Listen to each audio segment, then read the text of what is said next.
అయితే నిన్న అందరి దృష్టిని ఆకర్షించింది ఏంటంటే మెదక్లో జరిగినటువంటి బహిరంగ సభకు సంబంధించిన దాంట్లో మనకు ఒక ఆసక్తికరమైనటువంటి వీడియో ఒకటి దొరికింది.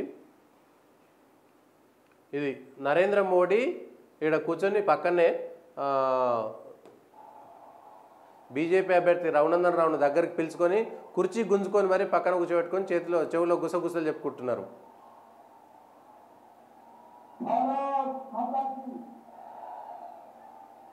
ఈనాటి కార్యక్రమానికి ముఖ్య అతిథులుగా వచ్చినటువంటి మన ప్రియతమ ప్రధానమంత్రి గౌరవ నరేంద్ర మోడీ గారు, వేదిక మీద ఉన్నటువంటి ఇతర ప్రజలు, ఈ కార్యక్రమానికి వచ్చినటువంటి సోదరులు, ఈ యొక్క జైరాబాద్ మేరకు పార్లమెంట్ నియోజకవర్గానికి పెద్ద సంఖ్యలో వచ్చినటువంటి మీ అందరూ కూడా నేను శిరస్సు వచ్చి నమస్కరిస్తా ఉన్నాను.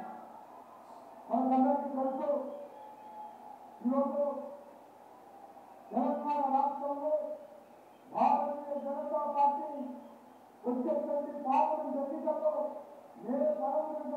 ఎన్నికల్లో అత్యధికమైనటువంటి స్థానాలు భారతీయ జనతా పార్టీ గెలవబోతోంది. ఈరోజు భారతీయ జనతా పార్టీ తెలంగాణ చరిత్రలో వచ్చేటువంటి పార్లమెంట్ ఎన్నికల్లో 10,000 సీట్లు గెలవడం కోసం అన్ని రకాలుగా ప్రయత్నం చేస్తా ఉన్నాం. ఏ గ్రామానికి వెళ్ళినా, ఏ ఊరికి వెళ్ళినా, ఏ పట్టణానికి వెళ్ళినా, ఏ ఇంటికి వెళ్ళినా ఒకరికి తెలుసా, మేము గత ఎన్నికల్లో కాంగ్రెస్ గెలిచివచ్చు. దాదాపుగా 2-3 నిమిషాల పాటు ప్రత్యేకంగా నరేంద్ర మోడీ తోటి భేటీ అవ్వడం అంటే మాట్లాడేటువంటి ప్రయత్నం చేశారు. రఘునందన్ రావు భుజం మీద చేయి వేసి మద్దతు కూడా తెలిపారు. ఈ అంశం పైన మెదక్ అభ్యర్థి రఘునందన్ రావు తోటి ఫోన్ లైన్లో మాట్లాడేటువంటి ప్రయత్నం చేద్దాము. రఘునందన్ రావు గారు ఉన్నారా, ఎక్కడైనా ప్రచారంలో బిజీగా ఉన్నారా తెలియదు, ప్రయత్నం అయితే చేద్దాం.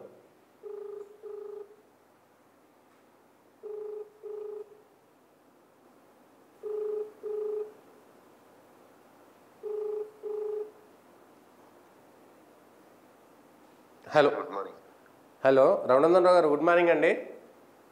గుడ్ మార్నింగ్ సతీష్ గారు. మనం పొలిటికల్ వాయిస్ లైవ్ షోలో ఉన్నాం ఇప్పుడు, మార్నింగ్ లైవ్ షోలో. గుడ్ మార్నింగ్ అన్న. నిన్న మెదక్కు సంబంధించినటువంటి పబ్లిక్ మీటింగ్, మోడీకి సంబంధించినటువంటి మీటింగ్లో మాకు ఒక ఆసక్తికరమైనటువంటి వీడియో దొరికింది. దాంట్లో నరేంద్ర మోడీ గారు మీకు పక్కన కుర్చీ గుంజుకొని భుజం మీద చేసి దాదాపుగా 2-3 నిమిషాల పాటు ప్రత్యేకంగా మాట్లాడినటువంటి వీడియో చూసిన తర్వాత ఏం మాట్లాడారో అని తెలుసుకొని ప్రజలకు చెప్పేందుకు కొంత ప్రయత్నం చేద్దామని మిమ్మల్ని డిస్టర్బ్ చేసిన పొద్దున్నే. అట్లా లేదన్నా, డిస్టర్బెన్స్ ఏం లేదు. కొన్ని విషయాలు ఆనేరు చెప్పగలిగితే కొన్ని విషయాలు ఆనేరు చెప్పలేము కదా సార్. వారు చెప్పిందంటే స్థూలంగా 17కు 17 గెలవాలి అనేది వారి సూచన. ఓకే, గ్రౌండ్ ఎట్లుంది, ఉంది, ఎండల నుంచి ఎట్లా ప్రజలకు ఇబ్బంది కాకుండా ఎట్లా చేస్తా ఉన్నారు, ఎంతసేపు వారి ఆశ వారి ఆకాంక్ష అంతా కూడా ఈ దేశ ఇంకొక మాట వారి నుంచి రాదు. ముఖ్యంగా మెదక్ గురించి ప్రత్యేకంగా అడిగి తెలుసుకున్నారు. మెదక్ పరిస్థితులు ఎట్లా ఉన్నాయి, లాస్ట్ టైం ఎట్లా పోలింగ్ అయింది, ఈసారి పోలింగ్ పర్సెంటేజ్ ఎట్లా ఉంటుంది, ఎండల వల్ల ప్రజలకు కలుగుతున్న అసౌకర్యం కలుగుతున్నారు, మిగతా కొన్ని చెప్పలేని ఉంటాయి కదా సతీష్ అన్న. పార్టీకి సంబంధించిన అంతర్గత వివరాలు 3 రోజులుగా జరుగుతున్న రాజ్యాంగం మీద చర్చ గురించి మోడీ గారికి దృష్టికి తీసుకెళ్లడం జరిగింది. అదొకటి ఆనేరు చెప్పుకోవడానికి అవకాశం ఉన్న సబ్జెక్ట్ కదా, అదొకటి మాత్రమే. అంతే. ఇంత బిజీ షెడ్యూల్లో కూడా అక్కడికి అంటే బహిరంగ సభకు వచ్చినటువంటి ప్రజలు ఎండలో ఎట్లా వస్తున్నారనేటువంటి మాట కూడా అడిగి తెలుసుకున్నారా అంత బిజీ షెడ్యూల్లో? అదే, ఎంతసేపు అయింది వచ్చి, ఎట్లున్నారు, ఎండ దెబ్బలేంది, మంచినీళ్ళు ఉన్నాయా, వీళ్ళందరికీ తాగడానికి ఏంది, వీళ్ళ పరిస్థితి ఎట్లున్నారు, ప్రజలు మన కోసం వాళ్ళని ఇబ్బంది పెడుతున్నామైంది అనేటువంటి అంశాలను కూడా వారు గమనంలో చూసినారు. కాకుండా గత 3 రోజులుగా ఈ రాష్ట్రంలో జరుగుతున్నటువంటి రాజ్యాంగం అనేటువంటి చర్చకు సంబంధించి అడిగినారు. ఎంఆర్పిఎస్ గురించి కొంత అడిగారు, ఏబిసిడి వర్గీకరణ కోసం. ఈ 3 అంశాలు ఆనేరు చెప్పడానికి అవకాశం ఉన్నటువంటి సబ్జెక్ట్స్. దాంట్లో మీ సిద్దిపేటలోనే, మెదక్లోని సిద్దిపేటలో జరిగినటువంటి అమిత్ షా మీటింగ్ నుంచి ఆ ఫేక్ వీడియో తయారైంది. మీరు ఆరోపిస్తున్నటువంటి ఫేక్ వీడియో కూడా సిద్దిపేటలో మీకు అమిత్ షా వచ్చి మద్దతు తెలిపిన సభ నుంచే అది కూడా స్టార్ట్ అయింది. అంటే మెదక్ నుంచే ఏదో జరుగుతున్నట్టు అనిపిస్తుంది. అందుకనే అన్ని విషయాలు డైరెక్ట్ ఆన్ ఎయిర్ లోనే వారే మీరు మాట్లాడితే బాగుంటుంది సార్. రాజ్యాంగానికి సంబంధించి జరుగుతున్నటువంటి చర్చ దురదృష్టకరమైన చర్చ జరుగుతుంది. ఆ చర్చనంతా కొంతమంది రాంగ్ సైడ్ తీసుకెళ్తా ఉన్నారు. అందుకని దాన్ని మనం ముక్త కంఠంతో ఖండించాల్సిన అవసరం ఉంది అనేది ఒకటి వారి దృష్టికి తీసుకెళ్లడం జరిగింది. రెండో విషయానికి వచ్చినప్పుడు ఫేక్ వీడియోల గురించి వారు చాలా స్పష్టంగా మాట్లాడారు. రాజ్యాంగం మీద ప్రమాణం చేసి రాజ్యాంగానికి లోబడి పనిచేస్తామని చెప్పేటువంటి వ్యక్తులు కూడా రాజ్యాంగబద్ధమైన పదవిలో ఉన్న కొంతమంది వీడియోలని మార్ఫింగ్ చేసి ఫేక్ వీడియోలు తయారు చేసి కావాలని సెంటిమెంట్ రెచ్చగొట్టి చేసినటువంటి ఆ బాధాకరమైనటువంటి ప్రక్రియ లీగల్ కి సంబంధించిన అంశాలు. వారికి తెలియని అంశం ఏముంటది, ఈ దేశానికి వారు ప్రధానమంత్రిగా ఉన్నారు. చాలా స్పష్టంగా పూర్తిగా ప్రతి ఇంచి తెలంగాణలో ఏం జరుగుతుంది, ఏం చర్చ జరుగుతుంది అనే అంశాలను కూడా గమనంలోకి పెట్టుకునే వారంత సుదీర్ఘమైనటువంటి ఉపన్యాసాన్ని కొనసాగించారని నేను అనుకుంటున్నాను. పబ్లిక్ రెస్పాన్స్ ఎంజాయ్ చేశారా? బాగా బాగా పీపుల్ సెడ్ మోడీ మోడీ అనేటువంటి నినాదాలు వస్తున్నంతసేపు మోడీ గారు బాగా తెలంగాణలో రాబోతున్నటువంటి మార్పుని పసిగట్టినట్టు అనిపించింది. అంటే ఇంకొక సీక్రెట్ చెప్పండి, ఎన్ని సీట్లు వస్తాయని చెప్పగలిగిరా తెలంగాణలో? అన్ని గెలవాలని చెప్పిండ్రు. అన్ని గెలవాలని చెప్పారు కానీ ఎక్కడెక్కడ ఎట్లుందనేది ఏదో చెప్పినట్టుగా అనిపించింది మాకు. నేను కొన్ని మాత్రమే ఆనేరు మాట్లాడగలుగుతామని చెప్పాను. ఇంకొకటి రిజర్వేషన్లకు సంబంధించినటువంటి అంశం రాజ్యాంగ మార్పు అనేటువంటిది కూడా అవి తెలంగాణ గడ్డ నుంచి ఎక్కువగా ప్రచారంలోకి వెళ్ళిపోయినాయి. దేశవ్యాప్తంగా చర్చ జరగడానికి కూడా ఇక్కడ ముఖ్యమంత్రి రేవంత్ రెడ్డి గారు చేసిన ఆరోపణలే ప్రధాన కారణం అనుకోవచ్చు. అది ప్రజల్లోకి వెళ్ళిందంటారా? ప్రజలు నరేంద్ర మోడీ రాజ్యాంగాన్ని మారుస్తాడు, రిజర్వేషన్లను తొలగిస్తాడు అనేటువంటి విషయాన్ని ప్రజలు నమ్ముతున్నారా, లేదంటే మోడీని నమ్ముతున్నారా? ఈ దేశ ప్రజలు కాశ్మీర్ నుంచి కన్యాకుమారి దాకా మోడీ గారి వైపే ఉన్నారు. It is an undisputed issue. కొంతమంది చిలిపి ప్రయత్నాలు, చిల్లర ప్రయత్నాలు చేస్తూ ఉంటారు. దాంట్లో భాగంగా కొత్తగా వారు ఏదో చేస్తామని చెప్పి పాత ముఖ్యమంత్రి అడుగుజాడలలోనే కొత్త ముఖ్యమంత్రి గారి మాటలు చేతలు కూడా అట్లే పోతున్నాయి అనిపిస్తుంది.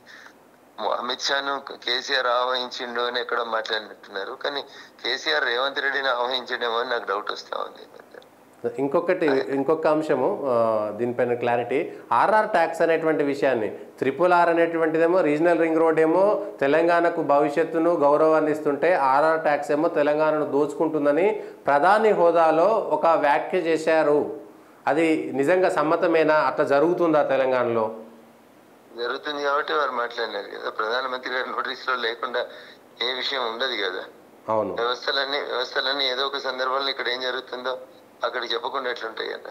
కానీ కేసీఆర్కి ఇది ఒక వరం అందించినట్టు కదా. మరి ఆర్ఆర్ ట్యాక్స్ అయితే రేవంత్ రెడ్డిని ఎందుకు అరెస్ట్ చేయలే? మా బిడ్డను అరెస్ట్ చేసిరు. కేసీఆర్కి ఏముంటుంది అన్న? కేసీఆర్ది కత్తి కాదు, నెత్తి కాదు. ఈ ఎన్నికలలో కేసీఆర్ పాత్ర ఏమని చెప్పుండ్రు. రెండోసారి గెలిచి ముఖ్యమంత్రి అయిన తర్వాతనే KCR second time chief minister అయినాక 4 నెలలకు ఎన్నికలు జరిగినప్పుడే వాళ్ళ నినాదం సారు కారు 16 ఢిల్లీలో సర్కారానికి ఇదే సంకీర్ణం పాట పాడిరు కదా. అవును, అప్పుడే ప్రజలు రెండోసారి ముఖ్యమంత్రి ఉన్నప్పుడు వాడిన పాటను తిరస్కరించారు, కేసీఆర్ ని తిరస్కరించారు. అప్పుడు డబుల్ డిజిట్ లో ఉన్నటువంటి ఎంపీలను సింగిల్ డిజిట్ కి తీసుకొచ్చారు కదా. ఇప్పుడు ఏముందని ఇస్తారు కేసీఆర్ కి? ఏం సంకీర్ణం వస్తుంది? ఎట్లా వస్తుంది చెప్పండి? సంకీర్ణ యుగాలకి, సంకీర్ణ శకాలకి నరేంద్ర మోడీ గారి నాయకత్వంలో ఒక ముగింపును పలికినాం కదా. ఇంకా అట్లాంటి ఆశలు ఏమున్నాయండి? ఇంకా స్కోపే లేదు సార్. ఇప్పుడున్న పరిస్థితులలో నరేంద్ర మోడీ గారి నాయకత్వాన్ని ప్రజలు విశ్వసిస్తున్నారు, కానీ ఇప్పుడు మళ్ళీ సంకీర్ణం ఇచ్చి ప్రజలు తమ గోతిని తామే దవ్వుకునే పరిస్థితి ఉంటుందని నేను అనుకోను. ఇంకొకటి క్లోజ్ చేసుకుందాము. మెదక్లో నిన్న మెదక్ బహిరంగ సభ, అంతకుముందు పటాన్చెరు బహిరంగ సభ, సిద్దిపేట బహిరంగ సభ, ఎందుకో ప్రత్యేకమైన దృష్టి మెదక్లో పెట్టినట్టుగా కనపడుతుంది. మోడీ 2 సార్లు మెదక్ జిల్లాకే రావడము, అమిత్ షా రావడము, ఇవన్నీ చూస్తుంటే మెదక్ను ప్రతి సీటు గెలవాలనేది లక్ష్యం. భారతీయ జనతా పార్టీ తెలంగాణలో అధికారంలోకి రావాలనేది పార్టీ పెద్దల నిర్ణయం. ఆ దిశగా వారు అడుగులు పడతా ఉన్నారు. కానీ మీరేమో 2 సార్లు మోడీని తెచ్చుకున్నారు. మా నాయకుడు మా కోసం ప్రచారం చేయడానికి వస్తా ఉన్నాడు కదా, తప్పకుండా వస్తారు. అంటే మిగిలిన లోక్సభలకేమో ఒక్కొక్కసారి వెళ్తే మీ మెదక్ మాత్రం 2 సార్లు నరేంద్ర మోడీ గారు రావడం అనేటువంటిది కొంత ఆలోచించదగ్గ విషయం. Okay, thank you Raghunandan Rao గారు. ఫోన్ లైన్ కట్ అయిపోయింది. ఇది తెలంగాణకు సంబంధించినంత వరకు నిన్న నరేంద్ర మోడీ, రఘునందన్ రావు మాట్లాడుకున్నటువంటి విషయాలను మనం చూసినాం. ఈ విషయాల్లో రఘునందన్ రావును అభినందించి భుజం మీద చేసి కొంత మాట్లాడారు. రఘునందన్ రావు గారు అయితే కొన్ని అంటే ఆనైర్లో మాట్లాడలేనటువంటి విషయాలు కొన్ని ఉన్నాయి.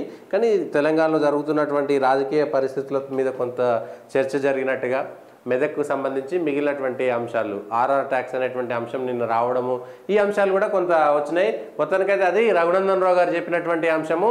తెలంగాణలో 17 స్థానాల్లో గెలవడానికి ప్రయత్నాలు చేయాల్సింది, ఒక్కదాన్ని విడిచిపెట్టకూడదని ప్రధాని నరేంద్ర మోడీ చెప్పినట్టుగా మనకు రఘునందన్ రావు గారు చెప్తున్నారు. ఇది ఈ విషయము. ఇక ఆర్ఆర్ ట్యాక్స్ అనేటువంటిది కొత్తగా వచ్చింది. ఈ ఆర్ఆర్ ట్యాక్స్ అనేటువంటిది కూడా ఈ ఫేక్ వీడియోలు, ఈ దానికి సంబంధించినటువంటి అంశము, రాజ్యాంగము, రిజర్వేషన్ల అంశం ఒక పక్కన పెడితే ఇప్పుడు ఆర్ఆర్ ట్యాక్స్ అనేటువంటిది ఒకటి వచ్చింది.